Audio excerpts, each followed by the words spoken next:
بسم الله الرحمن الرحيم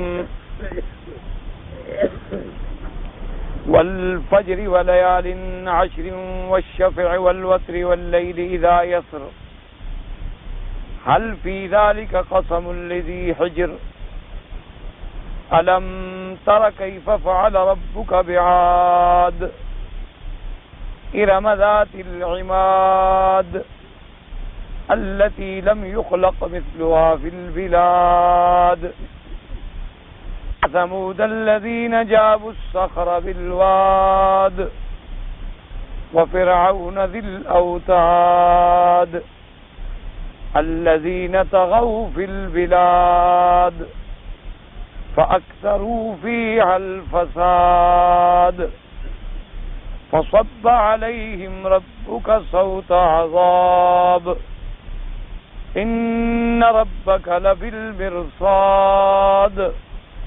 قال المؤلف والمفسر رحمه الله تعالى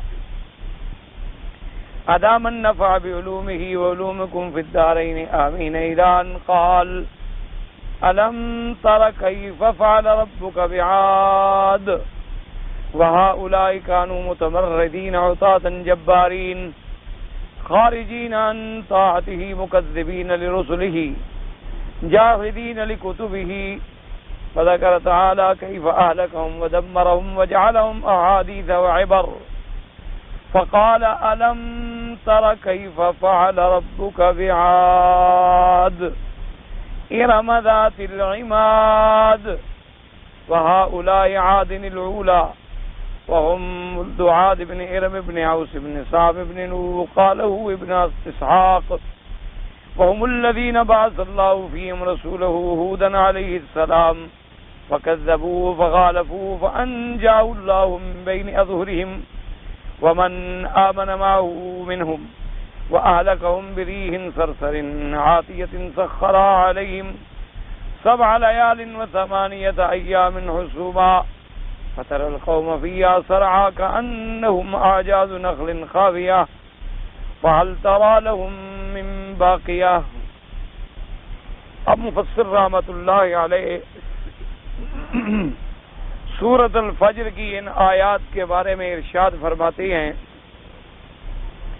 کہ الم تر کیف فعل ربک بعاد ارم ذات العماد التي لم يخلق مثلها في البلاد. پہلے اللہ تبارک و تعالیٰ نے 5 چیزوں کی قسم کھائی جیسے کہ آپ نے الحمدللہ پڑھا ہے اور 5 چیزوں کی قسم کھانے کے بعد ارشاد فرمایا کہ حل فی ذالک قسم لذی حجر کہ بھئی اب جو صاحب عقل و خرد ہیں ان کے لیے اس قسم میں ہدایت کافی ہے کہ نہیں، یعنی کافی ہے.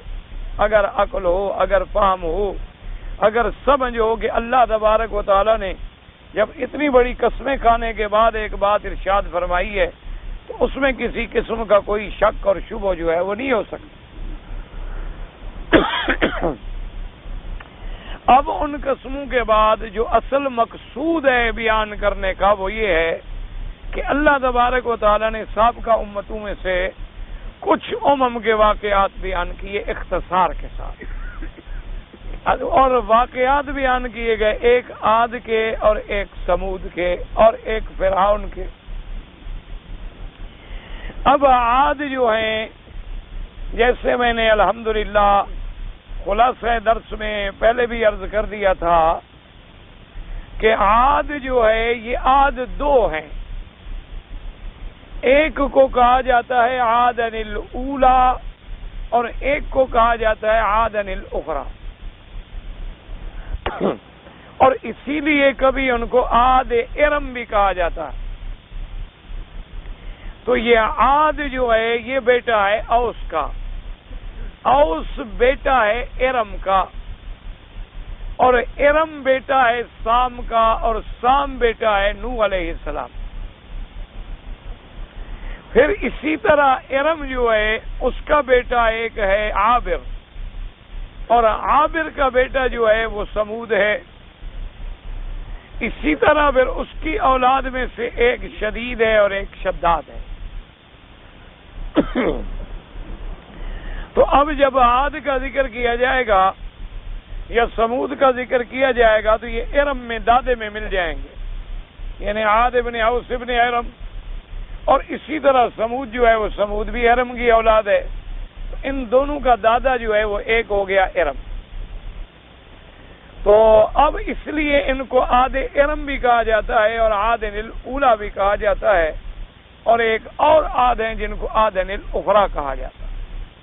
اور یہ قوم عاد جو ہے ان کا پیغمبر جو ان کی طرف بھیجا گیا وہ حضرت ہود علیہ السلام، حضرت ہود علیہ السلام ہیں، لیکن ان لوگوں نے بھی اپنے پیغمبر کی تکذیب کی، اور ان قوموں کی وصف میں اللہ نے جو لکھا ہے کہ یہ قوم ایسی تھی کہ التی لم یخلق مثلها فی البلاد، کہ ان کے ڈیل ڈول اور قامت اور قد اور قوت اور طاقت کے مطابق اللہ نے اور کوئی قوم پیدا نہیں، یعنی یہ بڑے قداور اور بڑے طاقتور اور بڑے بہادر اور اتنی قوتوں کے مالک تھے کہ ان کا ایک ایک آدمی جو پتھر اٹھا لیتا تھا وہ اگر ایک جماعت بھی مل کر اٹھائے تو نہیں اٹھا سکتی۔ اور اسی طریقے سے سمود کی جو اولاد میں اب یہ اختلاف ہے مفسرین میں کہ یہ لوگ کس علاقے میں تھے، اس لیے میں نے کئی دفعہ الحمدللہ آپ کی خدمت میں عرض کیا ہے کہ اصل میں قرآن جو ہے وہ ہدایت کی کتاب ہے، موعظت کی کتاب ہے، عبرت کی کتاب ہے، یہ کوئی تاریخ اور جغرافیہ کی کتاب نہیں ہے کہ قوموں کی تفصیل سے بحث کرے یا ان کے جغرافیے سے بحث کرے کہ یہ قوم کہاں تھی اور کہاں تھی اور کہاں تھی اور کہاں تھی۔ یہ مقصد اگر حاصل کرنا ہے تو دوسری کتابوں سے بھی حاصل ہو سکتا ہے۔ اصل مقصد تو اللہ کے قرآن کا یہ ہوتا ہے کہ امت محمد مصطفیٰ صلی اللہ علیہ وسلم ان قوموں کے احوال جب پڑھے تو ان سے عبرت پکڑے کہ ان قوموں پہ اللہ کے عذاب کیوں آ گئے، کہ آخر اللہ نے اس قوم کو پیدا کیا، اتنی قوت دی، اتنی طاقت دی، اتنی قامت دی، اتنی ڈیل ڈول بخشا، لیکن ان کے بعد ان کو ہلاک و برباد کر دیا کہ ان کا کوئی ایک آدمی بھی نہ بچ سکا۔ تو بھائی ان پر تباہی کیوں آئی؟ کہیں ہم ایسے کام تو نہیں کر رہے جو ہمارے بھی ہلاکت کے سبب بن جائیں اور ہمارے لیے بھی عذاب کا سبب بن جائیں۔ مقصود صرف اتنا ہوتا ہے، عبرت ہو۔ البتہ بعض علماء نے یہ ذکر کیا ہے کہ یہ شام کے علاقے میں تھے، لیکن زیادہ راجح قول یہ ہے کہ یہ یمن اور حضرموت کے علاقے کی طرف تھے، اور اسی طرف سے وہ جنت کا ذکر بھی کیا گیا ہے جو شداد نے بنائی تھی، اور اس کے لیے اس نے دعویٰ کیا تھا کہ اللہ تبارک و تعالیٰ کے انبیاء کہتے ہیں کہ تم ایمان لے آؤ تو قیامت میں جنت ملے گی، تو ہم دنیا میں ایک جنت بنا لیتے ہیں، ہمیں اس جنت کی کیا ضرورت ہے کہ ہم انتظار کرتے رہیں۔ تو لہذا شداد نے ایک جنت بنائی اور بہت بڑے اس میں محلات بنائے، بہت بڑے اس میں باغات بنائے، اور اس کے بعد اس نے ارادہ کیا کہ اب میں جا کر اپنی اس جنت کا ملاحظہ کروں۔ تو اس سفر کے لیے نکلا، ابھی اس مقام پر بھی نہیں پہنچا تھا کہ اللہ کے عذاب نے اسے پکڑ لیا اور وہ خود بھی ہلاک و برباد ہو گیا، اور اس کا لگایا ہوا وہ جنت اور باغ جو تھا وہ بھی تباہ و برباد ہو گیا۔ حضرت سیدنا معاویہ رضی اللہ تعالی عنہ کے زمانے میں ایک آدمی کا گزر ہوا اسی جگہ پر، اس آثار قدیمہ پر، تو اس نے وہاں عمارتوں کے ستون دیکھے، وہاں بڑے بڑے عجیب آثار دیکھے۔ اس نے لوگوں سے معلوم کیا کہ یہ کون سی جگہ ہے، انہوں نے کہا یہ وہ جنت ہے جو شداد نے بنائی۔ تو اس نے جا کر سیدنا معاویہ رضی اللہ تعالی عنہ کو خبر کی کہ میں نے آج اس شداد کی جنت دیکھی ہے جس کے بارے میں ذکر گزرا ہے کتابوں میں۔ تو ایک صحابی وہاں موجود تھے، انہوں نے کہا کہ ٹھہرو، میں تم لوگوں کو ایک حدیث سناتا ہوں آقا انعامدار حضرت محمد مصطفیٰ حبیب کبریا صلی اللہ علیہ وعلا آلہ واصحابہ وسلم تسلیما کثیرا کثیرا۔ حضور پاک نے فرمایا تھا کہ ایک زمانہ آئے گا میری امت میں سے ایک مسلمان شخص جو ہے انہ احمر اشکر کثیر، وہ سرخ رنگ کا ہوگا اور آنکھیں اس کی جو ہیں وہ اشکری ہوں گی اور قد اس کا چھوٹا ہوگا، وفی حاجبہ خال وعلی عنقہ خال، اس کے حاجب جو ہے، یہ بھویں جو ہیں، اس پر بھی ایک تل کا نشان ہوگا اور اس کی گردن پر بھی ایک تل کا نشان ہوگا، اور وہ اسی جگہ گزرے گا جہاں شداد نے جنت بنائی۔ تو حضرت معاویہ رضی اللہ تعالیٰ عنہ کو جب یہ حدیث سنائی گئی تو ان نے جب اس آدمی کی طرف دیکھا تو کہا صدق رسول اللہ، اللہ کے پاک پیغمبر نے سچی خبر دی تھی، دیکھو یہ وہی آدمی ہے، عامر بھی ہے، عسکر بھی ہے، قصیر بھی ہے، اور اسی نے آ کر ہمیں خبر دی ہے کہ میں اس جنت پہ گزرا ہوں جو شداد نے بنائی۔ تو اللہ تبارک و تعالیٰ نے بطور عبرت اس میں قوم عاد کا واقعہ ذکر فرمایا ہے، لیکن یہاں صرف قوم عاد کا ذکر کیا ہے، ان کی ہلاکت کی تفصیل بیان نہیں فرمائی، حالانکہ دوسری آیات مبارکہ میں موجود ہے کہ اللہ تبارک و تعالیٰ نے اما عاد فاہلکوا بريح صرصر عاتیۃ سخرها علیہم 7 لیال و8 ایام حسوما فترى القوم فيها سرعا كأنهم اعجاز نخل خاویہ فهل ترى لهم من باقیہ۔ اللہ نے فرمایا میرے مدنی صلی اللہ علیہ وسلم، اما عاد، قوم عاد جو ہے ہم نے ان کو ہلاک کر دیا ایک ایسی ہوا بھیج کر جو سرکش ہوا تھی، اور اس ہوا کو ہم نے ان پر سخرا علیہم 7 لیال، 7 راتیں اور 8 دن متواتر وہ ہوا جو تھی اس قوم پر ہم نے چلائی، اور اس ہوا نے ان کو کیسے کر ڈالا؟ فرمایا کہ اس ہوا نے ان کو ہلاک کیا اور وہ ایسے ٹوٹ کے پڑے ہوئے تھے زمین پر، کأنہم اعجاز نخل خاویہ، جیسے کہ کھجوروں کے بڑے بڑے تھمب پڑے ہوئے ہوتے ہیں۔ فہل تری لہم من باقیہ، کیا آپ جانتے ہیں، آپ نے دیکھا ان کا کوئی نام و نشان، ان میں سے کوئی باقی رہ گیا ہے؟ یعنی ان میں کوئی باقی نہ بچا۔ اور مفسرین کرام نے لکھا ہے کہ جب اللہ نے اس ہوا کو چلایا، کیونکہ اس قوم کو اپنی قوت پہ بڑا ناز تھا، یہ لوگ بڑے قداور تھے اور بڑے طاقتور تھے، اس لیے ان کو یقین تھا کہ کوئی ہوا ہمارا کیا بگاڑ سکتی ہے۔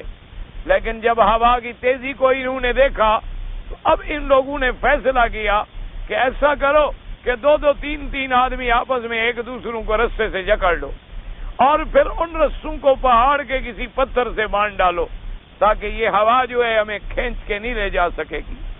لیکن جب وہ اللہ کے عذاب کی ہوا چلی تو مفسرین کرام نے روایات متقدمہ سے لکھا ہے کہ وہ ہوا ان کو اپنے گھروں کے اندر سے بھی کھینچ لیتی تھی، اور وہ ہوا ان کو ایسے آسمانوں کی طرف اٹھا لیتی تھی، اور اس کے بعد پوری قوت سے جب زمین پہ پٹکتی تھی تو ان کی گردن علیحدہ ہو جاتی تھی اور وجود علیحدہ ہو جاتا تھا، اور ایسے معلوم ہوتا تھا کہ جیسے کسی نے کھجوروں کو کاٹ کے گرا دیا ہو، چونکہ 50 ہاتھ 60 ہاتھ تو ان کا قد تھا، تو ایسے معلوم ہوتا تھا کہ جیسے ٹنڈ منڈ کھجوریں پڑی ہوئی ہیں۔ اللہ تبارک و تعالیٰ نے اپنے پیغمبر حضرت ہود علیہ السلام اور ان پر جو ایمان لانے والے تھے ان کو حفاظت کے ساتھ محفوظ فرما دیا۔ تو اس لیے اللہ فرماتے ہیں کہ میرے پاک پیغمبر، اتنی قسمیں کھانے کے بعد آپ ان کو بتائیں مشرکین مکہ کو جو انکار کرتے ہیں قیامت کا، جو تکذیب کرتے ہیں عذاب قبر کی، جو تکذیب کرتے ہیں عالم آخرت کی، ان کو بتائیں الم تر کیف فعل ربک بعاد، کیا یہ نہیں جانتے کہ اللہ تبارک و تعالیٰ نے قوم عاد کے ساتھ کیا کیا ہے؟ کیف اہلکہم ودمرہم، کیسے اللہ نے ان کو ہلاک کر ڈالا، کیسے اللہ نے ان کو برباد کر ڈالا۔ تو کیا یہ ان سے عبرت نہیں پکڑتے؟ کیا یہ ان کے اعمال کو دیکھنے کے بعد اپنے اللہ پر ایمان نہیں لاتے؟ کیونکہ قاعدہ یہ ہوتا ہے کہ آدمی کے سامنے جب کوئی بات آئے تو اس سے عقل والا عبرت پکڑتا ہے۔ تو اس لیے مفسر رحمت اللہ علیہ بیان فرماتی ہیں کہ الم تر کیف فعل ربک بعاد، اب فرماتی ہیں کہ اللہ پاک نے فرمایا یہ عاد کون متمردین، یہ بڑے سرکش لوگ تھے، نافرمان، بڑے جبار، خارجین عن طاعتی، اللہ کی اطاعت سے نکلنے والے، مکذبین لرسلہ، اللہ کے پیغمبروں کو جھٹلانے والے، جاہدین لکتبہ، اللہ کی کتابوں کا انکار کرنے والے۔ اللہ پاک نے ذکر فرمایا کیف اہلکہم ودمرہم، ہم نے ان کو کیسے ہلاک کیا، ان کو ہم نے کیسے برباد کیا، وجعلہم احادیث وعبر، اب ہم نے ان کے قصے بنا ڈالے کہ دنیا ان کے قصے کہانیاں پکڑ کے عبرت پکڑتی ہے، ورنہ ان کا کوئی ایک آدمی بھی باقی نہیں رہا دنیا میں۔ اس لیے فرماتے ہیں وہاں اولا عاد الاولا، یہ جس کا واقعہ ہے یہ عاد ہے، عاد اولا۔ اور عاد اولا جو ہے ان کا نسب کیا ہے؟ ہم ولد ابن ارم ابن اوس ابن سام ابن نوح، عاد بیٹا ہے ارم کا، ارم بیٹا ہے اوس کا، اوس بیٹا ہے سام کا، اور سام بیٹا ہے نوح کا۔ قالہ ابن اسحاق قوم الذین بعث اللہ فیہم رسولہ ہود علیہ السلام، یہ وہ قوم ہے جن کے پاس اللہ نے اپنے پیغمبر حضرت ہود علیہ السلام کو بھیجا۔ فَكَذَّبُوا وَخَالَفُوا، انہوں نے پیغمبر کی تکذیب کی اور پیغمبر کی مخالفت کی۔ فَأَنْجَاهُ اللَّهُ مِنْ بَيْنِ أَظْهُرِهِمْ وَمَنْ آمَنَ مَعَهُ مِنْهُمْ، اللہ پاک نے اپنے پیغمبر کو ان میں سے نکال لیا، اور جو لوگ پیغمبر پر ایمان لے آئے ان کو بھی عذاب سے بچا لیا، اور باقی جو کافر تھے وَأَهْلَكَهُمْ بِرِيحٍ صَرْصَرٍ آتِيَةٍ، اللہ نے ان پر ایک تیز آندھی چلائی جو ہوا سرکش تھی اور حد سے نکلنے والی۔ سخر علیہم 7 لیال و8 ایام حسوما، 7 راتیں اور 8 دن متواتر۔ فتر القوم فیہا، ذرا دیکھا تم نے اس کے اندر قوم کا ایسے پڑی تھی وہ مردہ، کأنہم اعجاز نخل خاویہ، گویا کہ ٹنڈ پڑے ہیں کھجوروں کے۔ فہل تری لہم من باقیہ، وقد ذکر اللہ قصتهم فی القرآن فی غیر ما موضع لیعتبر بمصرعہم المؤمنون۔ اللہ تبارک و تعالی نے اس قوم کا قصہ جو ہے قرآن میں کئی مقامات پر بیان فرمایا تاکہ مسلمان عبرت پکڑیں۔ مقصد ان قصوں کا کیا ہوتا ہے کہ ہم عبرت پکڑیں، انبیاء کی اطاعت کریں، اللہ کے فرمان کی پابندی کریں، اللہ کے احکام کی تعمیل کریں، نافرمانی نہ کریں، سرکشی نہ کریں، اللہ کے قرآن کا انکار نہ کریں۔ کہیں ایسا نہ ہو کہ جیسے ان قوموں پر عذاب آئے ہماری قوم پر بھی یہ عذاب آ جائیں، کیونکہ اللہ تبارک و تعالیٰ تو قادر ہے، اگر ہم سے پہلی قوموں کو ہلاک کر سکتے ہیں تو وہ اس قوم کو بھی ہلاک کرنے پہ قادر ہے۔ اس لیے ان میں تنبیہ بیان کی گئی، اور قرآن نے یہ واقعہ کئی مقامات پر بیان فرمایا۔ اب فرماتے ہیں ارم ذات العماد، عطف بیان زیادت تعریف بہم، یہ کیوں بڑھایا گیا تاکہ سمجھ آ سکے کہ عاد کون ہے۔ قولہ تبارک و تعالی ذات العماد لأنهم كانوا يذكرون بيوت الشعر الذي ترفع بالأعمدة الشداد وقد كانوا أشد الناس في زمانهم خلقة وأقواهم بطشا، ولهذا ذكرهم هود بتلك النعمة، ذكرهم هود عليه السلام بتلك النعمة وأرشدهم إلى أن يستعملوها في طاعة ربهم الذي خلقهم، فقال واذكروا إذ جعلكم خلفاء من بعد قوم نوح وزادكم في الخلق بسطة فاذكروا آلاء الله ولا تأسوا في الأرض مفسدين۔ وقال تعالى فأما عاد فاستكبروا في الأرض بغير الحق وقالوا من أشد منا قوة أولم يروا أن الله الذي خلقهم هو اشد منهم قوة۔ اللہ نے فرمایا کہ ذات العماد، عماد کہتے ہیں ستون، تو یہ ستونوں والے کیوں کہے گئے؟ تو مفسر نے فرمایا کہ چونکہ یہ خیموں میں رہا کرتے تھے، اور خیمے جو ہیں ان کے نیچے ستون لکڑی کے دیتے ہیں نا خیموں کو کھڑا کرنے کے لیے، اور جب خیمے بڑے ہوں تو 3 4 5 6 عمود ہوتے ہیں، تو اس لیے ان کو کہا گیا۔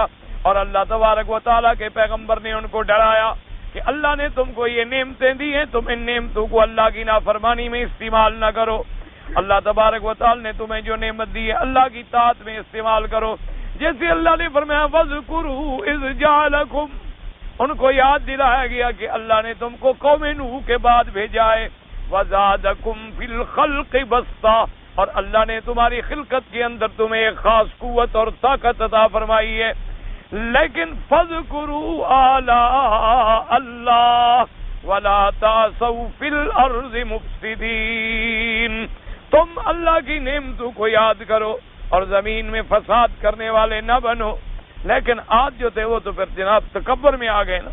وَأَمَّا عَادٌ فَاسْتَكْبَرُوا فِي الْأَرْضِ بِغَيْرِ الْحَقِّ، کہ قوم عاد جو تھی اس نے تکبر کیا زمین میں بغیر حق، یعنی کوئی یہ نہیں کہ تکبر جائز بلکہ ناجائز، بغیر کسی دلیل عقلی اور نقلی کے۔ اور کہنے کیا لگے وقالوا من اشد منا قوة، اور کہنے لگے کون ہم سے زیادہ طاقتور ہے جو ہمیں عذاب دے گا؟ کہنے لگے ہم تو خود بڑے طاقتور ہیں، ہمارا مقابلہ کون کر سکتا ہے؟ اللہ نے فرمایا اولم یروا، کیا جاہل یہ نہیں جانتے ان اللہ الذی خلقهم، وہ پروردگار عالم جس نے ان کو پیدا کیا، هو اشد منهم قوة، کہ وہ ان سے زیادہ قوت والے ہیں۔ اللہ نے فرمایا یہ بھول گئے کہ جس نے ہمیں بنایا ہے، جس نے ہمیں پیدا کیا ہے، وہ کتنی قوتوں کا مالک ہوگا۔ تو یہ اللہ تبارک و تعالیٰ کے کار کو بھول بیٹھے۔ تو یاد رکھیں کہ جو قومیں تکبر میں آ جاتی ہیں، جو قومیں غرور میں آ جاتی ہیں، اور جو قومیں استکبار میں آ جاتی ہیں، وہ اپنے اللہ کو بھول بیٹھتی ہیں، تو نتیجہ ان کا ہلاکت اور بربادی نکلتا ہے۔ اسی لیے دیکھیں اور غور کریں پورے قرآن میں شیطان لعین جو ہے یہ بھی تو ایک مخلوق ہے نا، جن ہے۔ شیطان جو ہے جن ہے، کان من الجن، جنات میں سے ہے شیطان۔ جیسے جن سے بشر کا بڑا حضرت آدم ہے، اسی طرح جنات کا بڑا جو ہے وہ ابلیس ہے۔ وہ بھی ایک مخلوق ہے اور وہ بھی ایک مخلوق ہے، ملائکہ بھی ایک مخلوق ہے۔ اور اندازہ کریں کہ ابلیس لعین جو ہے یعنی یہ اب اللہ کے ملائکہ کے ساتھ آسمانوں میں رہتا تھا زمین کے بجائے۔ یعنی اندازہ فرمائیں کہ یعنی عبادت میں اتنی ترقی کر ڈالی، اتنی محنت اور ریاضت کر ڈالی کہ آسمانوں میں جا کے ملائکہ کے ساتھ رہنے لگا۔ اور حتیٰ کے بعض علماء نے کتب سابقہ سے لکھا ہے کہ وہ ملائکہ کا بعض معاملات میں ان کو تعلیم بھی دیتا تھا۔ یعنی اتنا بڑا علم تھا، اتنا بڑا علم، لیکن نتیجہ کیا نکلا کہ تکبر کیا، کبر میں آ گیا، بڑائی میں آ گیا، اور کہنے لگا انا خیر من، کہ میں آدم سے بہتر، خلقتنی من نار وخلقتہ من طین، میرے اللہ تو نے مجھے آگ سے بنایا ہے، اور آگ روشن ہونے والی چیز ہے، اور آگ بلندیوں پہ جانے والی چیز ہے، اور آگ حرارت جو ہے زندگی کی علامت ہے، اور آپ نے آدم کو مٹی سے بنایا، مٹی پست چیز ہوتی ہے، مٹی نیچے پڑنے والی چیز ہوتی ہے، اور اس کے اندر کوئی ایسی حیات نہیں ہوتی ہے، تو میں کیوں سجدہ کروں آدم علیہ السلام کو؟ یعنی اندازہ کریں سب سے پہلے حسد کیا اور سب سے پہلے تکبر میں مبتلا ہوا کہ انا خیر منہ، کہ میں اس سے بہتر ہوں۔ اس لیے حضور نے فرمایا کہ حتیٰ کہ کسی دروازے پہ جا کے تم کسی کو بلاؤ اور آواز دو، تو آپ نے فرمایا کہ پہلے ناک کرنے کے بعد کہو السلام علیکم، میں فلان ابن فلان دروازے پہ کھڑا ہوں، یہ نہ کہا کرو کہ آنا میں ہوں۔ فرمایا میں کیا مطلب ہے؟ ایک صحابی آئے، انہوں نے حضور کے دروازے پہ آ کر آواز دی، حضور صلی اللہ علیہ وسلم نے فرمایا کہ من، کون ہو تم؟ اس نے کہا آنا۔ حضور ناراض ہو گیا، اپنے من آنا، کیا تم کہہ رہے ہو آنا؟ تمہارا کام ہے کہ نام لوگے میں فلان ابن فلان ہوں، کیونکہ اس کی وجہ یہ ہے کہ ایک تو یہ کہنا کہ میں ہوں، یعنی اپنا نام بھی نہیں لیتا، یعنی ایک تکبر کی علامت بھی ہے۔ جیسے آپ دیکھیں نا، بڑے آدمی کہیں گے جی ہم نے ایسے کیا ہے، ہم نے یہ کر دیا ہے، ہم نے یہ کر دیا، اپنے آپ کو جمع کے صیغے سے بولیں گے، دوسرے آدمی کو بولیں گے تو اور تم، اور اپنا جب نام لیں گے تو کہیں گے ہم نے ایسا کیا ہے، حالانکہ ہم تو جمع کا صیغہ ہوتا ہے، وہ بڑائی کے لیے استعمال کرتے ہیں۔ اس لیے اللہ نے فرمایا کہ تکبر نہ کرو، اگر تکبر کرو گے تو قوت میں تم آج سے بڑے نہیں ہو، طاقت میں تم کوئی آج سے بڑے نہیں ہو، اور ڈیل ڈول اور قامت میں تم کوئی آج سے بڑے نہیں ہو۔ اگر اتنی طاقتور قوموں کو میں نے ہلاک و برباد کر دیا ہے تو تمہاری تو کوئی حیثیت ہی نہیں، تم تو کوئی چیز بھی نہیں ہو، تم تو ایک ہوا کا جھٹکا بھی برداشت نہیں کر سکتے۔ اس لیے اللہ تبارک و تعالیٰ نے ان واقعات میں ہمارے لیے عبرت بنائی ہے کہ ہم تکبر سے بچیں، ہم بے حیائیوں سے بچیں، ہم اللہ کی نافرمانیوں سے بچیں، اللہ کے احکام کی تعمیل کریں، اللہ کے رسولوں کے فرمان پہ عمل کریں، اور جتنی چیزوں سے اللہ نے روکا ہے ان سے ہم رک جائیں، ورنہ ان چیزوں کا انجام ہلاکت اور بربادی۔ اس لیے فرماتے ہیں کہ ہم اب اولم یروا ان اللہ الذی خلقهم هو اشد منهم قوة، وقال هاؤنا، اس آیت میں اللہ نے فرمایا التی لم یخلق مثلها فی البلاد، الکبیرۃ التی لم یخلق مثلها فی بلاد من قوة وشدۃ وعظیم وعظمۃ ترکیبہم۔ اللہ نے فرمایا کہ یہ قوم ایسا قبیلہ ان سے پہلے جو تھا اتنی قوت طاقت والے ہم نے بندے پیدا نہیں کی. ان کو بڑی عظیم قوت دی تھی, عظیم طاقت ہم نے دی تھی. قال مجاہد ارم امت قدیمت یعنی آدن الاولا. وقال قتادہ ابن دعامۃ والسدی ان ارم بیت مملکت عاد. بعد ایک حضرت مجاہد فرماتے ہیں کہ ارم جو ہے اس قوم کا نام ہے جو آدن الاولا کے نام سے ہے, اور حضرت قتادہ کہتے ہیں کہ ارم جو ہے ان کی سلطنت کا جو دارالخلافہ تھا اس کا نام ہے. وهذا قول حسن جيد قوي. وقال مجاهد وقتادہ والكلبي في قوله ذات العماد كانوا اهل امد لا يقيمون. انہوں نے فرمایا کہ وہ ستون بنا کے خیمے لگا کے رہا کرتے تھے. وقال لو انما قيل لهم ذات العماد لطولهم. ایک قول حضرت ابن عباس کا فرمایا گیا کہ اللہ نے فرمایا یہ ستونوں والے کیا مانا, ان کا قد بھی بہت لمبا تھا جیسے ستون لمبا ہوتا ہے. اللہ اکبر. وختار الاول ابن جریر ورد الثانی وصحابہ. ابن جریر رحمۃ اللہ علیہ نے بہرحال پہلا قول مراد لیا ہے کہ اصل بات یہ تھی کہ یہ لوگ جو تھے چلتے رہتے تھے اور سفر کرتے تھے اور خیموں میں رہتے تھے, اور خیمے جو ہیں وہ عمود پہ کھڑے ہوتے ہیں, ان کے اندر لکڑیاں کھڑی کی جاتی ہیں. کوئی خیمہ بھی بغیر لکڑی کا نہیں ہوتا, یا درمیان میں ہوگی, اگر زیادہ لمبا ہوگا تو پھر 2 3 3 4 بھی ہوں گے. قوله تبارک و تعالی التي لم يخلق مثلها في البلاد. اعاد ابن زید الضمیر العماد لارتفاعها وقال بنوا امم بالاعقاف لم يخلق مثلها في البلاد. اچھا, ایک قول یہ ہے کہ ذات العماد التي لم يخلق مثلها, یعنی وہ ایسے ستون بناتے تھے کہ اس جیسے ستون پہلے کسی نے نہیں بنائے. بعض علماء نے فرمایا کہ اس آیت کا تعلق جو ہے وہ عماد کے ساتھ ہے, یعنی ذات العماد الذی لم یخلق مثلها فی البلاد. انہوں نے ریت کے ٹیلوں کے اندر بڑے بڑے عمارتیں بنا ڈالی. واما قتادہ ابن جریر وعاد الضمیر علی القبیلہ. لیکن ابن جریر رحمۃ اللہ علیہ نے انہوں نے فرمایا کہ نہیں, ضمیر جو ہے قبیلے کی طرف ہے, یعنی لم یخلق مثل تلک القبیلۃ فی البلاد یعنی فی زمانہم, یعنی یہ قبیلہ جو تھا اس زمانے میں ان جیسی قوت والا, طاقت والا, قامت والا کوئی قبیلہ پیدا بھی نہیں کیا تھا اللہ نے. وَهَذَا الْقَوْلُ هُوَ الصَّوَابُ. مفسر رحمۃ اللہ علیہ فرماتا ہے کہ راجح قول بھی یہی ہے کہ ذات العماد جو ہے اس قبیلے والوں کی صفت ہے.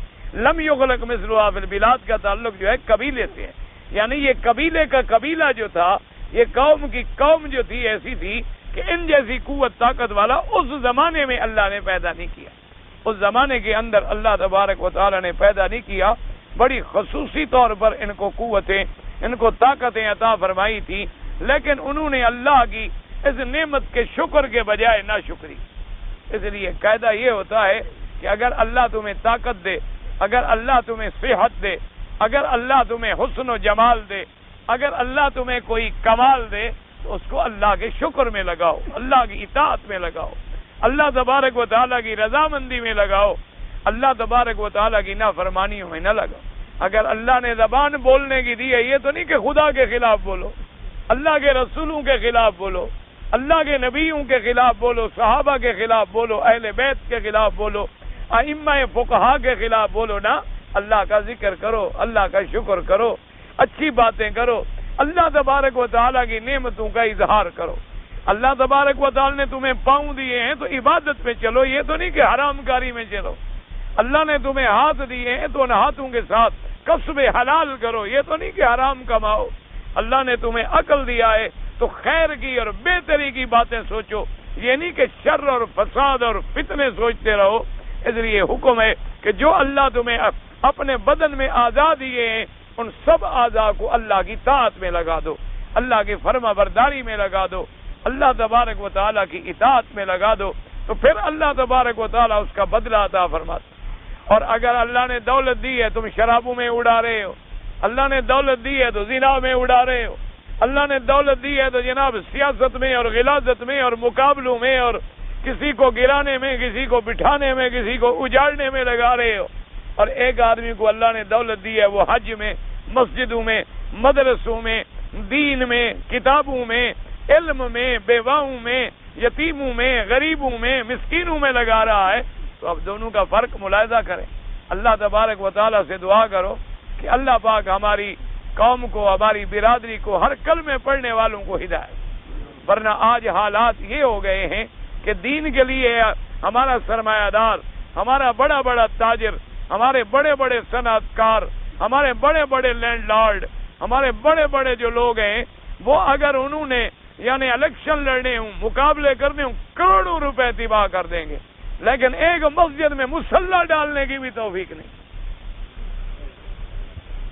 مسجد میں یعنی ان کی کوٹھیوں کے نیچے ہم نے مسجدیں دیکھی ہیں جو برباد، ان کی کوٹھیوں میں جو رات کو یعنی جو کمکمیں اور بجلیاں جلتی ہیں، صرف ایک رات کا جو خرچ ہوتا ہے اس سے مسجد بن سکتی ہے، لیکن مسجد برباد ہے، ان کے گھر آباد۔ اپنے گھروں کے اندر ان لوگوں نے فلور بنائے ہیں لاکھوں روپے خرچ کر کے ڈانس کے لیے، لیکن 7 مسجد کھڑی ہے، ویران ہے، پانی نہیں ہے، وضو کی جگہ نہیں ہے، نماز پڑھنے والا نہیں ہے، مؤذن نہیں ہے، امام نہیں ہے، اللہ کی مسجدیں برباد ہیں، اور جتنے جوئے خانے ہیں، فلم خانے ہیں، حرام خانے ہیں، وہ سب آباد ہیں۔ اور اگر جناب انہوں نے مقابلے کرنے ہوں تو کروڑوں روپے لگا ڈالیں گے، لیکن ان کو جا کر آپ کہیں گے جناب آپ کے علاقے میں کچھ بیوہ عورتیں ہیں، کچھ یتیم ہیں، کچھ غریب ہیں، کچھ مسکین ہیں، مہربانی فرمائیں کچھ ان کے بھی وظیفے لگا دیں۔ کہتے ہیں جی کہ ان کو ہم نے تھوڑا پیدا کیا، جس نے پیدا کیا وہ ان کا ٹھیکیدار ہے، ہم کو ٹھیکیدار ہے۔ یعنی یقین فرمائیں کہ بعض ہمارے اپنے ملک کے جو آپ کا غریب ملک کہلاتا ہے نا، بعض ان کے سرمایہ دار ہیں جن لوگوں نے لاکھوں روپے کے صرف کتے خریدے ہیں، کتے لاکھوں۔ جو آپ کا غریب ملک ہے اس میں کتوں کی ریس ہوئی ہے، کتوں کا مقابلہ کہ کون دوڑے گا، کتوں کا مقابلہ۔ کیوں؟ کافر جو انگریز جو کرتا ہے یہ بیچارے وفاداری نہ دکھائیں اپنے باپ دادے کے ساتھ، یہ بھی تو بیچارے صرف کالے ہیں اور نہ روح تو ان کے اندر ہے۔ یاد رکھیں کہ وہ ایک باقاعدہ رپورٹ ہے، کتابوں میں چھپی ہوئی باقاعدہ، یعنی ایک تو ہوتی ہے نا لفظی کلامی، آپ نے سنی، میں نے سنی، اس نے کہی، خدا جانے سچی ہے جھوٹی ہے۔ ایک رپورٹ باقاعدہ کتابوں میں موجود ہے اور آپ کے ملک کی ہے۔ ایک پادری ہے بدبخت، مجھے اس کا نام بھول رہا ہے، کہ وہ جب اپنے مرکز میں واپس گیا تو اس مرکز نے اس پادری سے رپورٹ مانگی کہ بھئی تم نے اس 2 سال کے اندر اس ضلع میں یا اس علاقے میں یا اس تحصیل میں کتنے لوگوں کو عیسائی بنایا ہے، کیونکہ ہم نے تمہارے اوپر 2 سال میں اتنی لاکھوں خرچ کیے ہیں کہ تمہیں گاڑیاں دی، تمہیں ہسپتالیں بنانے کا پیسہ دیا، مدرسے کھولنے کا پیسہ دیا، اسکول چلانے کے پیسے دیے، پھر تمہارے رہنے کے لیے بنگلے دیے، تمہارے نوکر چاکر جیپیں گاڑیاں، یہ سارا بجٹ دیا ہم نے لاکھوں کا، تو 2 سال میں تم نے کتنے عیسائی بنائے ہیں؟ اس نے کھڑے ہو کے جواب دیا کہ میں نے کوئی ایک بھی عیسائی نہیں بنایا، ایک آدمی مسلمانوں کا میں عیسائی نہیں بنا سکا۔ تو اس کا جو ہیڈ پادری تھا یعنی ان کے مرکز کا جو بڑا تھا وہ ذرا غصے میں آ گیا، اس نے کہا لاکھوں روپے جو ہیں تم نے، لاکھوں ڈالر جو ہیں تم نے قوم کے ضائع کر دیے اور ایک آدمی بھی عیسائی نہیں بنا سکا۔ اس نے کہا گرم نہ ہوں، ٹھنڈے ہو کے بات سنیں، عیسائی میں نے ایک نہیں بنایا، مسلمان بھی ایک نہیں چھوڑا۔ نے کہا کیا مطلب؟ انہوں نے کہا نام کے وہ مسلمان ہیں لیکن ہیں سارے عیسائی۔ اقرار انہوں نے بھی نہیں کیا کہ ہم عیسائی ہیں، کہتے رہیں گے کہ وہ ہم مسلمان ہیں، لیکن ان کے لباس میں، قول میں، عمل میں، فعل میں، گھر میں، کھانے میں، پینے میں، اٹھنے میں، بیٹھنے میں، ایک ایک بات میں ان کا اور کافروں کا کوئی فرق نہیں۔ اتنا میں نے ان کو بگاڑ دیا ہے، باقی نام بدلنا ہے بدل جائے گا، آج بدل گیا، کل بدل گیا، پرسوں بدل گیا، کیونکہ دشمن تو اتنی گہری چال چلتا ہے۔ اب مسلمانوں کے گھر میں نے دیکھا ہے پانی پینے کے جو گلاس ہیں نا جی شیشے کے، وہ بالکل شراب کے جام ہیں، بالکل، یعنی جن میں کافر شراب پیتے ہیں۔ جو اپنے وہ ڈرنک میں استعمال کرتے ہیں، بالکل وہی گلاس، وہی جام، اسی طریقے کے بنائے ہوئے کہ اب جام تو ان کے گھر میں پہنچا دو، پکڑنا بھی سکھا دو، باقی تو پانی بدلنا ہے، آدھا کام تو کر ڈالو۔ مسلمان اور بہت بڑے مسلمان ملک کی میں بات کر رہا ہوں، نام نہیں لینا چاہیے تاکہ غیبت نہ ہو، گلہ نہ ہو، عبرت کے لیے واقعہ بیان کرتے ہیں۔ مجھے ایک دوست نے دعوت کی اور مجھے جب پانی پلایا تو میں نے پہلے تو خیال نہیں کیا، پانی لیا اور پانی میں نے تھوڑا سا پیا، ٹھنڈا بہت تھا، میں ٹھنڈا پی نہیں سکتا چونکہ گلے کی تکلیف ہوتی ہے، دعا فرمائے اللہ شفا بھی دے۔ یہ ایک مستقل مسئلہ ہے، اللہ رحمت فرمائے۔ بہرحال آپ دعا کریں گے تو اللہ شفا بھی عطا فرما دیں گے۔ اور احتیاط ہم نہیں کرتے، احتیاط اب ہم سے نہیں ہو سکتی کہ آدمی اللہ نہ کرے، اللہ محروم نہ کرے کہ درس چھوڑ کے بیٹھ جائے۔ وہ ایک دفعہ میں نے آپ کو بتایا تھا نا، میں باہر کی تھی، کیپ ٹاؤن کے علاقے میں گیا، ایک ڈاکٹر کو دکھایا تو اس بیچارے نے بڑی مہربانی کی، وہ سنا ہے کہ بڑا یعنی بڑا عالمی قسم کا، یعنی بڑا اونچا ڈاکٹروں میں سے تھا گلے کا، اس نے بڑی مہربانی کی، بڑا وقت دیا، بڑا احترام کیا ہمارا، اور بڑی مہربانی سے اس نے سارے ملاحظے کیے اور بڑا اس کے پاس انتظام تھا۔ تو اس کے بعد اس نے کہا کہ مولانا ایک گزارش ہے۔ میں نے کہا فرمائیے۔ اس نے کہا کہ آپ ریسٹ کریں، آپ جو ہے نا یہ تقریر اور درس یہ کم از کم 1-2 مہینے کے لیے چھوڑ دیں، ریسٹ کریں اور یہ دوا لیں، پھر آپ کا گلا ٹھیک ہو جائے۔ میں نے کہا ڈاکٹر صاحب آپ یہ پریکٹس کتنا عرصے کے لیے چھوڑ دیں گے؟ جی کوئی وجہ ہو تو پھر چھوڑی جاتی ہے۔ تو میں نے کہا تم پریکٹس نہیں چھوڑتے تو میں جو دین کا کام ہے وہ چھوڑ دوں تو پھر تیرے علاج کی ضرورت کیا ہے؟ ویسے ہی ٹھیک ہو جاؤں گا۔ اگر میں بولنا چھوڑ دوں، گلے کو ریسٹ ملے گی تو ویسے ہی ٹھیک ہو جائے گا، پھر تمہارے علاج کرنے کی کون سی مجھے ضرورت پڑ گئی ہے؟ علاج کا مطلب تو یہ ہے کہ دوائی دو، یہ میری گاڑی بھی چلتی رہے، کام بھی ہوتا رہے اور علاج بھی ہوتا رہے۔ اگر آپ نے مجھے سلا کے اور مولوی کی زبان بند کر دو، اس سے بڑی بھی کوئی سزا ہے؟ مولوی تو ویسے مر جائے غریب۔ یہ بولنے والوں کو بھی عادت ہوتی ہے نا، اسی لیے عطا اللہ شاہ بخاری اللہ ان کی قبر پہ رحمت کرے، وہ فرمایا کرتے تھے کہ مولوی مکی ہم بولتے بولتے مر جائیں گے، یہ سنتے سنتے مر جائیں گے، بات وہی رہے گی جہاں تھی، لیکن ہمیں تو اللہ میاں اپنا اجر دے گا کہ ہم تو کہتے رہے، ہم تو فریاد کرتے رہے اور چور چور چور چور کر کے قوم کو جگاتے رہے کہ دیکھو یہ نبی کی نبوت میں ڈاکہ ڈال رہا ہے، یہ صحابہ کا دشمن ہے، ان کی عزت میں ڈاکہ ڈال رہا ہے، یہ آل بیت کا دشمن ہے، ان کی عظمت میں ڈاکہ ڈال رہا ہے، یہ ائمہ کا دشمن ہے، ان کی عظمت میں ڈاکہ ڈال رہا ہے۔ ہم تو شور کرتے رہے، چور چور کرتے رہے، اب گھر والے نہ جاگے ان کی مرضی لٹتے رہے، یہ ان کی مرضی ہے۔ ہماری جو ڈیوٹی تھی دین کی چوکیداری کی ہم نے ادا کر، اب آگے معاملہ گھر والوں کا ہے۔ اگر وہ خواب غفلت میں پڑے اور وہ ہماری آواز پہ جاگنا نہیں چاہتے، بیدار ہونا نہیں چاہتے اور ڈاکو کو روکنا نہیں چاہتے تو خود لٹ جائیں گے، اجڑ جائیں گے، ہمیں کیا ہے؟ تو اس لیے میں بہرحال یہ عرض کر رہا تھا کہ اس کے بعد جو میں نے غور کیا تو ایک ننگی عورت کی پوری تصویر اس گلاس، ننگی عورت میں نے ایسے رکھا نا جی سامنے، اور اس لیے وہ ہمارے ایک دوست تھے، وہ کہتا تھا کہ اپنے گھر میں ہر آدمی کو لے جایا کرو، ایک مولوی اور پیر کو کبھی گھر میں نہ لے جانا۔ اس نے کہا تمہارے گھر میں کبھی مہمان ہو نا، جو بھی آئے جیسا آئے اس کو تو گھر میں لے جاؤ، مولوی کے لیے اور پیر کے لیے علیحدہ کوئی باہر کمرہ رکھو، ٹھیک ٹھاک کوئی ریسٹ ہاؤس علیحدہ دور۔ انہوں نے کہا کہ انہوں نے کہا مولوی کو ہوتی ہے عادت کتاب دیکھنے کی، یہ غور کرتے ہیں نا یہ کیا لکھا ہے اور یہ کیا لکھا ہے اور یہ کیا لکھا ہے، حاشیے میں کیا لکھا ہے، متن میں کیا لکھا ہے، اس کی شرح میں کیا لکھا ہے، اس کے لفظ کا مطلب کیا بنتا ہے، ان کو غور کی مرض ہوتی ہے، یہ تیرے پورے گھر کا آپریشن کر ڈالے گا۔ جب بیٹھے گا نا کبھی تصویر پہ نظر ڈالے، ہاں یہ دیکھو اس نے تصویر لٹکائی ہے، اس کا مطلب ہے کہ یہ فوٹو کے ساتھ بڑی محبت کرتا ہے، ہاں ٹھیک، اس کے گھر میں کتے بھی گھر معلوم ہوتا ہے، کتوں کا بھی بڑا شوقین ہے، وہ ایک ایک گھر کا پورے گھر کا آپریشن کر ڈالے گا، چونکہ مولوی کی تو نظر ایسی ہوتی ہے، اس نے تو نظر میں جانچنا ہوتا ہے نا، سب کو تولنا ہوتا ہے۔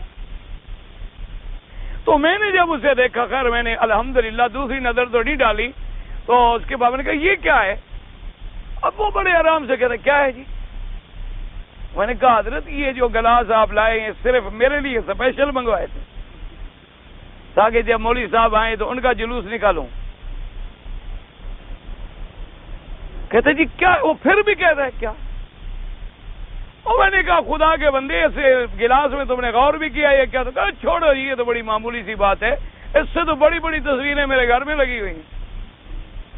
میں نے کہا اچھا جو میں نے 2 گھونٹ پیے ہیں وہ تو مجھے اللہ بخشے، اگلی دعوت میرے لیے حرام ہے تمہاری، مجھے اجازت دے دو، السلام علیکم ورحمۃ اللہ۔ کہتے جی آپ لوگ بڑے تنگ نظر ہیں۔ میں نے کہا اس میں کون سی وسعت نظر ہے کہ تم کتا بھی کاٹو تو میں کھا جاؤں؟ یہ کون سی وسعت نظر ہے کہ تم کتا ذبح کر کے پکا دو اور میں کہوں کہ چونکہ جی شریف آدمی ہے، مہمان ہے، اس کے گھر میں بیٹھا ہوں تو چلو کھا لوں، تم خنزیر بھی کھلاؤ تو میں کھا لوں، تم کتا بھی کاٹ دو تو میں کھا لوں، تم حرام بھی کھلاؤ تو میں کھا لوں، پھر تو میں شریف مولوی ہوں، اور اگر میں تیرے حرام پہ اعتراض کروں تو میں تنگ نظر ہوں۔ تم بڑے وسیع نظر ہو کہ کفر کو راضی کر رہے ہو اور محمد عربی کو دکھا رہے ہو۔ اللہ کا نبی فرماتے ہیں جس گھر میں فوٹو اللہ کی لعنتیں برستی ہیں، ملائکہ نہیں جاتے، اللہ کے ملائکہ داخل نہیں ہوتے۔ حضور اکرم صلی اللہ علیہ وسلم اور سفر سے تشریف لے آئے، آپ اپنے گھر میں تشریف لے گئے، آپ کی نظر ایک پردے پہ پڑی، بی بی صاحبہ نے دروازے پہ پردہ لگا دیا تھا، ایسے کپڑا لٹکا دیا تھا تاکہ حضور پاک کے لیے گھر اچھا لگے اور گھر کی زینت کر ڈالوں۔ اس میں ایک تصویریں لگی ہوئی تھی اس کے اندر، حضور پاک فوراً واپس چلے گئے، گھر میں بیٹھے نہیں۔ بی بی کہتی ہے میں حیران ہو گئی کہ حضور کیوں ناراض ہو گئے؟ میں نے بڑا سوچا، آخر میں نے حضور سے پوچھا، فرمایا کہ اللہ کے نبی کے گھر میں پردہ ہو اور اس میں تصویریں بنی ہوئی ہوں۔ بی بی نے فرمایا حضور میں اٹھا کے اس کو آگ میں ڈال دوں؟ فرمایا نہیں، آگ میں ڈالنے کی کیا ضرورت ہے، کپڑے کو ضائع نہ کرو، ایسے انداز میں پھاڑ دو کہ یہ تصویریں کٹ جائیں اور کسی کام میں لگا دو۔ کپڑے کو ضائع کرنے کی کیا ضرورت ہے؟ اسلام ہمیں یہ تو حکم نہیں دیتا کہ ہم اللہ کی نعمت کو ضائع کر دیں، ضائع بھی نہ کرو، لیکن ایسے انداز میں اس کو پھاڑ ڈالو کہ تصویریں جو ہیں وہ کٹ جائیں اور تصویریں نظر نہ۔ دشمن یعنی اتنی گہری جنگ آپ کے خلاف لڑ رہا ہے، اس نے ہر گھر کے اندر فلم پہنچا دی، اس نے ہر گھر کے اندر ننگے رسائل پہنچا دیے، اس نے ہر گھر کے اندر اخبار پہنچا دی، اور اخبار بکتا نہیں جب تک عورتوں کے فوٹو نہ آئے،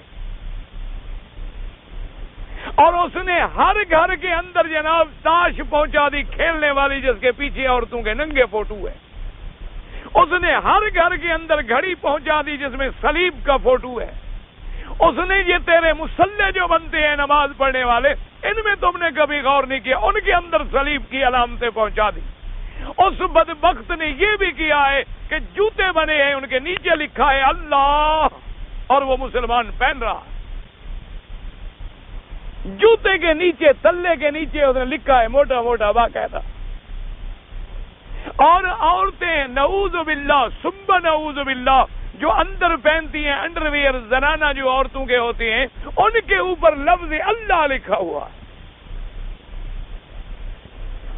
اور مسلمان پتہ نہیں کہاں جا رہا ہے۔ اس کو شوق شکل بھی کافر کی بنائے گا، اور جناب بال بھی اسی طرح کافروں والے بنائے گا، شیب بھی داڑھی بھی اسی طرح منڈوائے گا، لباس بھی ان کا پہنے گا، اور وہ ظالم اتنی نک تیرے گھر کے اندر جنگ لڑ رہا ہے کہ تیرا بچہ جوان ہو 16 سال کی عمر میں پہنچے، اس کو سارے معلومات ہوں، اگر نہ ہو تو اللہ اور اللہ کے رسول کے بارے میں نہیں جانتا۔ خدا کے لیے آپ اپنی آنکھیں کھولیں اور بیدار ہوں۔ آپ بیدار ہوں کہ آپ کس عذاب میں مبتلا ہیں اور آپ غور نہیں کر رہے۔ عورتوں کے لباس پہ نظر ڈالیں، ان کے فیشن پہ نظر ڈالیں، مردوں کے لباس پہ نظر ڈالیں، یعنی آپ میں دیانتداری سے کہہ سکتا ہوں کہ ہمارے بعض اسلامی ملکوں میں جو بڑے بڑے جغادری لیڈر بنے ہوئے ہیں، جو آج کل قوم کے بڑے ستون ہیں، میں دعوے سے کہتا ہوں خدا کی قسم ہے ان کو سورت فاتحہ کا ترجمہ بھی نہیں آتا۔ میں اللہ کے کعبے میں قسم کھا کے کہہ رہا ہوں، ان کو یہ بھی پتہ نہیں کہ الحمدو پڑھنا ہے یا دا پڑھنا ہے یا دے پڑھنا، ان کو یہ بھی پتہ۔ ان کو یہ بھی پتہ نہیں کہ توحید کیا ہوتی ہے، ربوبیت کیا ہے، الوہیت کیا ہے، توحید بالاسماء کیا ہے، توحید بالصفات کیا ہے. یعنی اتنی اندھے ہو گئے ہیں، قبر پہ لے جاؤ پھول چڑھا لیں گے، گرجے میں لے جاؤ گھنٹی بجا دیں گے، شراب خانے میں لے جاؤ بوتل چڑھا لیں گے، اور مسجد میں لے جاؤ ہاتھ باندھ کے کھڑے ہو جائیں گے. یہ مداری ہے، یہ مداری ہیں، یہ ایکٹر ہیں. یہ انہوں نے ہر بات پہ ایک ایکٹ کرنا ہے. ان کو کوئی پتہ نہیں کہ اللہ کیا ہے، اللہ کا رسول کیا. دعا کرو اللہ انہیں بھی ہدایت دے، اللہ ہمیں بھی ہدایت دے. اللہ ان کے گھروں میں بھی دین لائے، اللہ ہمارے گھروں میں بھی دین لائے. دعا کریں واللہ اللہ کے کعبے میں بیٹھ کے میں دیانتداری سے کہتا ہوں، اپنی برادری کی کہتا ہوں، ہمارے اپنے مولویوں میں 99% مولویوں کے گھر میں پردہ نہیں ہے. میں خدا کے کعبے میں بیٹھ کے کہہ رہا ہوں، 99% مولویوں کی لڑکیاں پردہ نہیں کرتی. مولویوں کے گھروں کے اندر جو فیشن ہے میرے خیال میں عام سرمایہ دار سے بھی زیادہ ہوگا. ان کے گھر کے اندر کا جو رکھ رکھاؤ ہے نا جی، اللہ تبارک و تعالی رحمت کرے. اللہ ان کے گھروں میں آپ جائیں تو حیران ہو جائیں گے. ان کے صوفے دیکھیں، ان کے قالین دیکھیں، ان کی رہائش کے اسباب دیکھیں، ان کے محلات دیکھیں. ایک طرف اور پھر جناب جھوٹے عشق نبی کے دعوے دیکھیں. اور جو قومیں 200 کے مولوی پان کھاتے ہوں وہ اتباع کر سکتے ہیں محمد الرسول اللہ. خدا کے لیے خوف کریں اور ذرا غور کریں اور ٹھنڈے دل سے غور کریں. میرے مدنی پاک کے دروازے پہ ایک ٹاٹ پڑا ہوتا تھا، ایک ٹاٹ، یہ تھا دروازہ. اور میرے نبی کے بچھانے کے لیے ایک ٹاٹ تھا، ٹاٹ جسے تم کہتے ہو ترپال. یہ جو آج کل تم اپنے بڑے بڑے ٹریکٹر یا ٹرک لوڈ کرتے ہو نا، جو اوپر ڈالتے ہو، کیا کہتے ہو؟ ترپال کہتے ہو نا. یہ ٹاٹ جو ہے یہ بسترا تھا محمد الرسول اللہ. اور ایک چمڑے مبارک کا سرانہ تھا، اور اس کے اندر سنبل بھرا ہوا نہیں تھا، اس کے اندر فائبر نہیں تھا، اس کے اندر کپاس نہیں تھی، اس کے اندر یہ کھجوروں کا جالا جو ہے یہ بھرا ہوا تھا. اور یہ سرانہ تھا محمد مصطفیٰ صلی اللہ علیہ وعلا آلہ واصحابہ وسلم تسلیما کثیرا کثیرا. اتنی سادگی والا پیغمبر. حضور نے کبھی علیحدہ پلیٹ میں اور چمچے سے کھانا نہیں کھایا. حضور پاک نے علیحدہ پانی کبھی نہیں پیا. اتنا بڑا پیالہ آتا، فرماتے دائیں سے شروع کرو اور سب پی رہے. ایک دسترخوان چمڑے کا بچھا دیا جاتا، اسی کے اوپر اتنا بڑا پیالہ رکھ دیا جاتا، اور سارے صحابہ کو حضور بلا لیتے کہ بھی اکٹھا کھا لو. اللہ تبارک و تعالیٰ کا پاک پیغمبر حضور پاک صلی اللہ خدا. اور یہ بھی میرا ایمان ہے کہ میرے نبی اگر مانگتے اللہ ان کے قدموں میں سونا بچھا دیتے، اللہ ان کے لیے سڑکیں سونے کی بنا دیتے، اللہ ان کے لیے دیواریں سونے کی کھڑی کر دیتے. اگر حضرت سلیمان اللہ کے نبی اللہ کے پیغمبر کو اللہ اتنی چیز دے سکتے ہیں کہ جب ملکہ بلقیس ان کے ملک کے دورے پہ آئی، انہوں نے حکم دیا جنات کو کہ جہاں جہاں سے گزرے ان سڑکوں پہ ایک اینٹ سونے کی لگا دو، ایک چاندی کی لگا دو.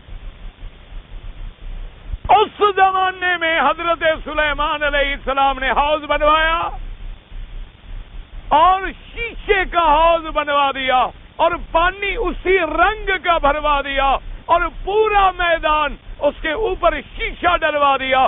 حتیٰ کہ ملکہ ایک ملک کی آتی ہے، وہ جب گزرنے لگی تو کپڑا یوں کرنے لگی. ان میں کیا بات ہے؟ انہوں نے کہا جی پانی ہے. فرمایا انہ سرح ممرد من قواریر، شیشہ ہے، کوئی پانی وانی نہیں، اوپر چلو.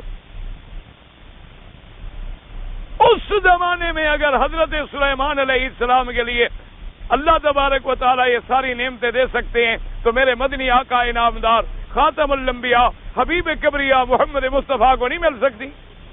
آج جن کی وجہ سے ہمیں مل رہی ہے، آج جن کے دین کی وجہ سے ہمیں نعمتیں مل رہی ہیں. لیکن حضور نے فرمایا الفقر فخری، فرمایا میرا فخر ہے. ایک وقت کھانا مل جائے شکر کر لوں، ایک دفعہ نہ ملے تو اپنے اللہ سے مانگتا رہوں۔ فرمایا بس مجھے اتنا کافی، اس سے زیادہ مجھے نہیں چاہیے۔ حضور نے فرمایا کہ اگر تم لوگوں کو رہنے کے لیے، سر چھپانے کے لیے جگہ ملے، کھانے کے لیے تو آم ملے اور گھر میں بیوی ملے، فرمایا اس سے بڑی نعمت اور کیا چاہیے؟ اور فرمایا اگر نوکر ملے پھر تو تم بادشاہ ہو۔ اور اس کے مقابلے پہ جناب آج ہمارا عالم دیکھ لیں، آج ہماری گاڑیاں دیکھ لیں، آج ہمارے صوفے دیکھ لیں، آج ہماری گھریلو تہذیب دیکھ لیں، آج ہمارا تمدن دیکھ لیں کہ ہر وہ چیز جو دشمن چاہتا ہے ہم خوشی خوشی اپنے اندر داخل کر رہے ہیں اور سوچ نہیں رہے کہ ہم کہاں جا رہے ہیں۔ اور ہمارا جو پڑھا لکھا طبقہ ہے وہ ابھی اسی جھگڑے میں ہے کہ نماز میں کھڑے ہوں تو ٹانگیں دور کتنی ہوں، بس وہ اس جھگڑے میں ہے کہ جی جو ہاتھ اٹھائے گا نماز ہوگی، نہیں اٹھائے گا نہیں ہوگی۔ کفر ہماری بنیادوں کو کاٹ رہا ہے، کفر ہمارے جڑوں کو کاٹ رہا ہے نیچے سے، اور ہم پتوں کو سنبھال رہے ہیں۔ اور ایمان بھی بچے گا تو یہ مسئلے بھی رہیں گے۔ یعنی آج آپ دیکھیں بعض ملک ایسے ہیں ماشاءاللہ رفع یدین بھی کرتے ہیں، آمین بھی تم سے زیادہ زور سے کہتے ہیں، لیکن قبروں پہ سجدہ کرتے ہیں، وہ جنت میں جائیں گے؟ ان کو یہ چھڑا لے گا کہنا؟ جب بنیاد ہی غلط ہوگی تو باقی اعمال کا کیا نتیجہ نکلے گا؟ ہمیں ضرورت تھی کہ ہم بنیاد پہ محنت کرتے، لوگوں کو کفر سے نکالتے، لوگوں کو شرک سے نکالتے، لوگوں کو عداوت حدیث سے نکالتے، لوگوں کو صحابہ کی دشمنی سے بچاتے، لوگوں کو آل بیت کی مخالفت سے بچاتے، لوگوں کو انکار قیامت سے بچاتے، لوگوں میں جو فتنے اور فساد پھیلے ہوئے ہیں لوگوں کو خبردار کرتے، ان کو تہذیب افرنگ سے نکال کے تہذیب محمد مصطفیٰ میں لے آتے صلی اللہ علیہ وسلم۔ خدا کی قسم ہے اللہ تبارک و تعالیٰ ان لوگوں پر اپنی کروڑوں رحمتیں کرے گا جو اس دور میں بھی اسی طرح بیچارے اللہ کے دین کے لیے گلی گلی کوچے کوچے پھر رہے ہیں، اور جناب اسی طرح پگڑیاں باندھی ہوئی ہیں، اسی طرح کھانا بھی اپنا کھانا ہے، روٹی بھی اپنی کھانی ہے، مسجدوں میں پڑے ہوئے ہیں، اور تم لاکھ مسئلوں کے اختلاف کرو، لیکن ان لوگوں کی وجہ سے اللہ نے کروڑوں کو اسلام نصیب کیا، اللہ نے لاکھوں کی زندگیاں بدل ڈالی، شرابی گئے ہیں نمازی بن کے آئے ہیں، بے دین گئے ہیں با دین بن کے آئے ہیں، بیکار گئے ہیں با کار بن کے آئے ہیں۔ میں کہتا ہوں خدا کی قسم ہے وہ آدمی کروڑوں کا ہے جو آج بھی مسجد میں بیٹھا ہے اور بچوں کو پڑھا رہا ہے الحمدللہ رب العالمین۔ وہ آدمی اربوں کا ہے جو آج بھی کسی جگہ بیٹھا اور کہتے ہیں قال قال رسول اللہ۔ ایسے لوگوں کی قدر کرو، ایسے لوگوں کو ڈھونڈو کہ ورنہ یہ بھی دنیا کما سکتے ہیں، یہ بھی دکان کر سکتے ہیں، یہ بھی بزنس کر سکتے ہیں، یہ بھی تجارت کر سکتے ہیں، ان کے عقل کوئی ایسے کوڑ نہیں ہوتے۔ لیکن اگر ان لوگوں نے اپنے آپ کو اللہ کے دین میں لگا دیا ہے، کچھ نہیں کر رہے، تیرے بچے کو قاعدہ پڑھا کے تیرے گھر میں قرآن کسی طرح تو پہنچا رہے ہیں۔ اللہ تبارک و تعالیٰ سے دعا کرو اللہ ہمارے گھروں میں قرآن لائے، اللہ تمام مسلمان ملکوں میں قرآن و سنت کا پرچم بلند فرما دے، اللہ تمام عالم اسلام پہ امن اور سلامتی کی برسات فرما دے، اور اللہ فسادوں سے اور فتنوں سے محفوظ فرما دے۔ دل سے دعائیں بھی کرو اور کچھ ہمت بھی کرو، یہ نہیں کہ صرف دعاؤں پہ گزارا کرو، صرف دعاؤں پہ گزارا نہیں ہوتا، جب تک دعا نہ ہو صرف دعا بھی کام نہیں آتی۔ شریعت کا حکم ہے، اس لیے علماء نے مسئلہ نکالا ہے کہ جب حضرت آقا انعامدار حبیب کبریا حضرت محمد مصطفیٰ صلی اللہ علیہ وآلہ وسلم معراج پہ تشریف لے گئے اور بیت المقدس میں پہنچے تو حضرت جبریل علیہ السلام نے جا کر آپ کی جو سواری تھی براق اس کو جا کر ایک پتھر سے باندھا۔ علماء نے مسئلہ نکالا کہ بھئی کوئی جبریل سے بلا وہ بھاگ جاتی براق میں اتنی طاقت تھی کہ جبریل سے بھاگ جائے؟ اور پھر اللہ نے جس سواری کو حضور کے لیے بھیجا وہ بھاگ سکتی تھی، لیکن مسئلہ سمجھایا گیا کہ جبریل بھی ہے، طاقت بھی ہے، فرشتہ بھی ہے، سواری بھی نہیں بھاگے گی، لیکن اللہ نے فرمایا رسی بھی باندھو اور توکل بھی کرو۔ اس لیے ہمت بھی کرو، اپنے علاقوں میں مسجدیں آباد کرو، اپنے گھروں میں نمازوں کو آباد کرو۔ صرف ایک کام کر لو، اللہ کی قسم ہے، اپنے گھروں میں نماز لے آؤ، تیرے گھر میں نماز آ جائے، سب کچھ آ جائے۔ تم صرف ایک بات یاد کر لو کہ نمازوں کو لانا ہے، مسجدوں کو آباد کریں، گھروں میں محلے میں بیوی ہے، بچہ ہے، عورت ہے، لڑکا ہے، لڑکی ہے، اپنے آپ کو اسی پہ لگا دو۔ ہاتھ باندھنے پڑے، مٹھائی دینی پڑے، پیسے دینے پڑے، حلاوے بچوں کو کھلانے پڑے، ان کو سروں پہ اٹھانا پڑے، کہو بیٹا تیرا ہر ناز برداشت کروں گا پر تو اللہ کی نماز نہ چھوڑ۔ ان کو نماز پہ لگا دو۔ جس دن امت محمد مصطفیٰ نماز پہ لگ گئی، اسی دن پوری دنیا میں سر بلند ہو جائے۔ اور جب تک تم اللہ کی نماز کو قائم نہیں کرو گے، کبھی آباد نہیں، کبھی آباد نہیں ہو سکتے۔ زمین اوپر کی نیچے کر لو اور نیچے کی اوپر کر لو۔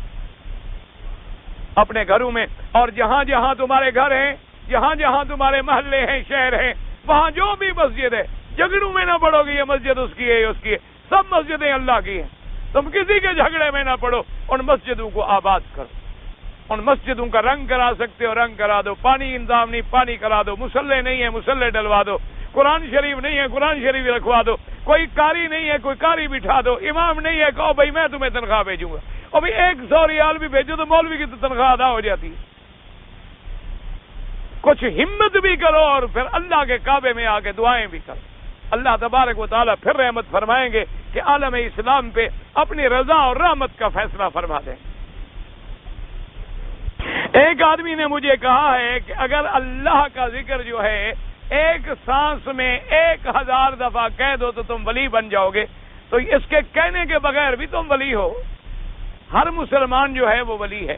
المؤمنون والمؤمنات اولیاء بعضهم اولیاء بعض، اللہ ولی الذین آمنوا، اللہ ولی مومنوں کا دوست ہے۔ بس آپ ولی تو ویسے بن گئے ہیں۔ بہرحال ایک سانس میں تو 2 دفعہ بھی نہیں کہہ سکتا، کوئی 1000 والا اور پیر ڈھونڈو، مجھے تو نہیں آتا۔ بھائی جو بات میں نہیں جانتا میں کیا کروں؟ سیدھی سی بات ہے نا کہ ایک سانس میں اللہ کا ذکر 1000 دفعہ ہو جائے۔ مجھے آج تک ایسا کمپیوٹر بھی نہیں ملا۔ بہرحال کوئی تمہارا مولوی ہوگا جو 1 منٹ میں 4 رکعتیں پڑھ سکتا ہے، وہ یہ ذکر بھی کر دیتا ہو۔ یہ جو نماز پڑھتے ہیں نا 1 منٹ میں 4 رکعتیں، اللہ اکبر، وہ کوئی ہوگا جو ایک سانس میں اللہ 1000 دفعہ کہتے۔ میں جاہل ہوں، مجھے نہیں آتا۔ مجھے تو دعا کرو یہ اللہ اپنے نام کی توفیق لینے دے، اسی سے محروم نہ فرمائے۔ بس اتنی دعا کر دیا کرو کہ اللہ قرآن سے محروم نہ فرمائے، اللہ اس درس سے محروم نہ فرمائے، زندگی میں بھی اور موت آئے تو قرآن ہاتھ میں ہو، زبان پہ اللہ کا قرآن ہو اور مر جائیں، بس اور کچھ نہیں چاہیے۔ الحمدللہ اللہ نے بہت کچھ دیا ہے، نہ آپ سے پیسے چاہیے نہ آپ سے اور کچھ چاہیے، آپ سے صرف ایک دعا چاہیے۔ ایک آدمی مجھ سے جھگڑا کرتا ہے کہ اکبری حج افضل ہے، وہ اکبری حج ہی نہیں ہوتا تو افضل کیا ہے؟ یہ تو ہم لوگوں نے مسئلہ بنایا ہے کہ جمعہ کے دن اگر حج ہوگا تو اکبر ہے، باقی چھوٹے ہیں۔ تو جن لوگوں کو مقصد ہے جمعہ کا حج نصیب نہیں ہوا وہ تو مارے گئے غریب، چھوٹے چھوٹے حج کر گئے، جمعہ والے اکبری کر گئے۔ جس کا بچہ جمعہ کے دن پیدا ہو وہ اکبر، اور اگر جمعرات ہو تو چھوٹا ہو، سے بدھ والے دن ہو تو بدھو اصغر۔ یہ کیا ہے؟ کوئی عقل ہے؟ یہ لوگوں نے بنایا ہے۔ جمعہ کا دن افضل ہے، اللہ جمعہ کا دن حج نصیب کر دے تو الحمدللہ، ورنہ حج اکبری یہ اصطلاح نہ قرآن میں ہے نہ حدیث میں۔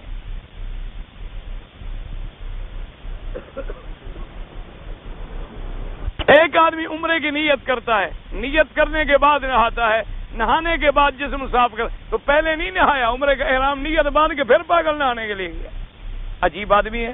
اور سنت یہ ہے کہ احرام سے پہلے نہاؤ، نہا دو گے، پاک ہو گے، صاف ہو گے، پھر 2 رکعتیں پڑھ کے احرام کی نیت کرو، نیت کر کے عمرہ پورا کرو، پھر بال شال کٹا کے بعد میں پھر نہا لینا۔ لیکن اگر عمرہ لمبا ہو جائے، احرام درمیان میں نہائے، خوشبو والا صابن استعمال نہ کرے، صرف پانی سے نہاتا رہے تو کوئی منع نہیں، کیونکہ حج کے دنوں میں میرے پاک نبی نے غسل فرمایا عرفات میں، تو آپ احرام باندھے ہوئے تھے۔ اسی طریقے سے احرام کی حالت میں غسل کرنا منع نہیں ہے، لیکن خوشبو والا صابن نہ لگائے اور ایسے احتیاط رکھے کہ بلا وجہ بال بھی نہ گریں۔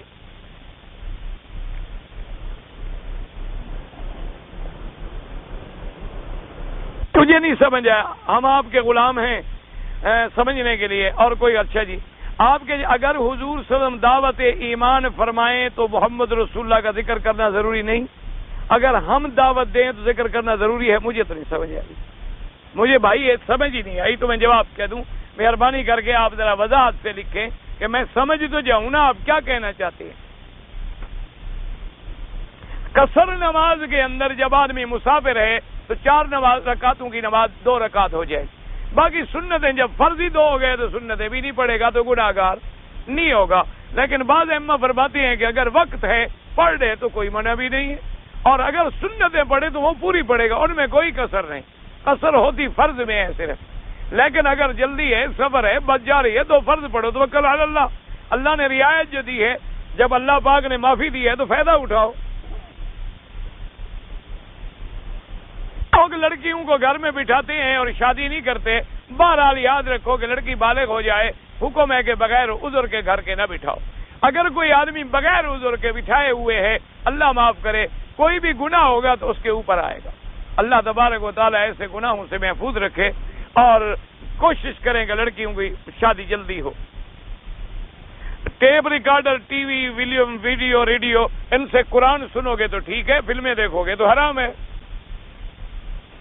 آج لوگ کہتے ہیں لڑکیوں کا ختنہ، بالکل لڑکیوں کا ختنہ بھی جائز ہے، مرد کا بھی ختنہ جائز ہے، لڑکیوں کا بھی جائز ہے. کوئی نہ کرے تب بھی جائز ہے. میں آپ کے کیسٹ پاکستان میں لے جاؤں گا، آپ کی مرضی لے جائیں نہ لے جائیں، اب دین پہنچائیں گے، آپ کو ثواب ہوگا، مجھے بتانے کی کیا ضرورت. بینک کے علاوہ جو لوگ ہنڈی سے روپیہ بھیجتے ہیں، اگر ہنڈی سے روپیہ بھیجنے میں مسلمان ملک کو نقصان ہو تو پھر نہ بھیجا کریں. اگر میرا دوست جدے میں رہتا ہے، وہ ملک جانے سے 3-4 دن پہلے یہاں سے آ کر طواف وداع کر کے جدے چلا جائے، کوئی بات نہیں، ٹھیک ہے. کان کو چومنا حدیث میں ثابت نہیں ہے، صرف حجر اسود کا چومنا. حضور کے نام پر انگوٹھوں کو چومنا یہ بدعت ہے. جبل رحمت کے اوپر چڑھنا بدعت ہے. اگر امام کے ساتھ 3 رکعتیں چھوٹ گئیں تو بعد میں فاتحہ بھی پڑھو گے، سورت بھی پڑھو گے. میں اگر کسی کے پاس جاؤں مداوت کے لیے یا دین پہنچانے کے لیے، وہاں ان کے گھر سے کھانا لائیں، وہ داڑھی مڈواتے ہوں یا نماز نہ پڑھتے ہوں، تو روٹی تو کافر کھانا بھی جائز ہے. روٹی نہیں کھاؤ گے تو پھر تمہاری تبلیغ سنیں گے؟ تم اللہ کے دین کی نیت کے ساتھ ان کو قریب کرو گے تو دین پہنچاؤ گے نا. ایک آدمی مالدار ہے، قربانی نہیں دیتا تو مولوی مکی کیا کرے؟ پکڑ کر اس کی قربانی میں کروں گا؟ نہیں دیتا، خدا جانے ہو جانے. یہ کوئی مسئلہ ہے؟ ہمارے بستی میں چند آدمی ہیں، رمضان میں روزہ رکھتے ہیں اور نماز پڑھتے ہیں، باقی 11 مہینے نہیں پڑھتے. امام احمد ابن حنبل کے نزدیک تو ایک نماز نہ پڑھے تو کافر ہو جاتا، باقی سب